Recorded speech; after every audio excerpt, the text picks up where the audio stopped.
kakati Dr. T ekisooka wiiki eno tubadde n'ensonga ya Brian White obwana obubiri wabulidde bugamba omusajja sibaana abo bakazi nabagamba you have to determine who a kid is and a youth is because nanti sokoleke nakugamba nti bannayuganda bwe tuba tufiira ku myaka 5 kitegeeza fresh kid abamuvubuka because fresh kid is economically, emotionally, sexually, politically active. Kati ezonkanga.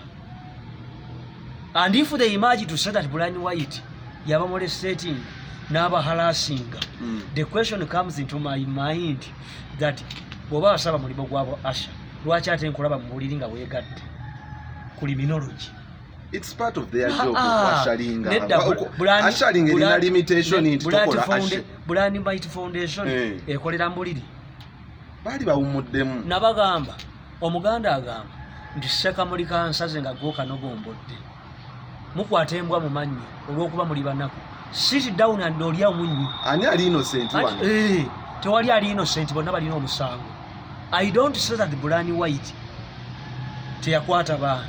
Ne abaana mbabuuza watugamba wasaba gwabo Asha bwe siwera 12 yambala uniform yoko webisikati obize wanyoko ate mbuliri okolayo kimyengeje beyi bunaku naye abakuba embale tewazira bakatabana obukuba bachi yabakuba misana kubanga Brian White Foundation is expected to work from 7 am to at least 9 pm simu buliri twabala bambuliri nga begadde n'akasajja kali kati kitegeeza bali banyumirwa kati kye kibakubye empi second Brian White can come out of that crime.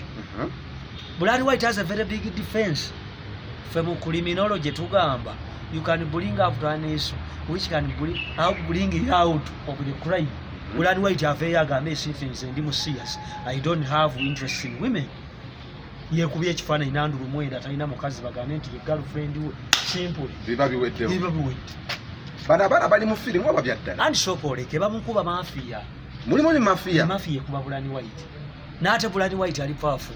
Mafia yani. If Brian White left him 7 for now ya nga mukyamukuba nga talina na sente. Nakugamba. Toyinza kugamba. Brian White yaliyo namwe wa Museveni. Ani wa Museveni. Kwe tuli wa Museveni. Ani wa Museveni. Nze siri wa Museveni nawe. Tosiba ko kisira. Nze ndi wa Yoweri. Oli wa Yoweri?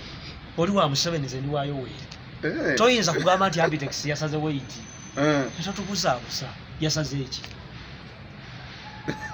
Sikutegedde sikufunye. Mafia kuba ate nze bali. Kati mafia bamukuba bamwagazaaki.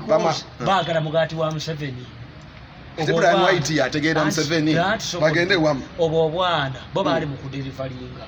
Eni ali mu yakamisa nakugamba anything can be reversed.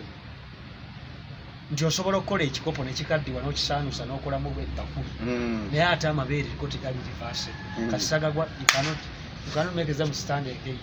Kitegeeza nti mafia bo bwongo bwabagwako baagala kulirana mu 7 kati bakuba buli ajja bebekulu bamulaawo. Bebekulu mulaawe wajjo. Ziwena nkataza kuna kumwana simple okeka naawe. Ziwena amasemi akatayina bamulaawo. Bakondi lwaki buli agira dduka kusaasira dduka ebisinde nti bamutwala masebbeyi chapati nnumepe fe tubagamba nti mafia yali mu kuba Dr. T.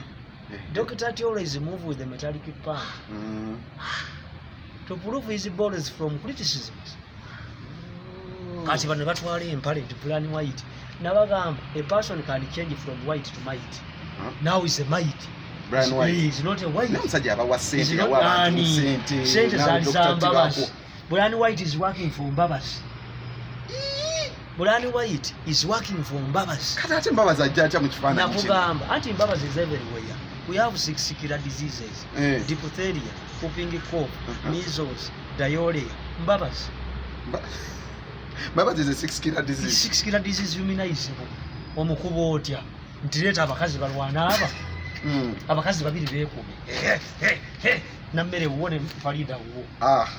Tudde ku nsonga ya Nammere. Wajja otegeddeko olutalo. Kiki, what is going on ku nsonga ya Nammere ne Farida? Ani mutuufu ani atusirwalirako? The problem is nti Farida ejemyako kuyomba ne Nammere. That is the business. N'ekyokubiri bannamasaka balemi okukkiriza nti Amale gakyabalimu. A man from Abu Dhabi Middle East Consultants tukamba ne mwasize mutya program eno mulungi annange nabagamba nti ekisinzo kwonona Farida ge gakazi agabula obufumbo gakyaza mu mwasize mutya katate gamuwaga ze Farida na mwalavu proposals nya ne mukubira n'ekifaananyi nga bwe nakula ne mugamba nti ogenda kulya poiro morning and evening yalema n'agenda kati jula nti yanzaddemu omwana Julia nawo ate wanyoko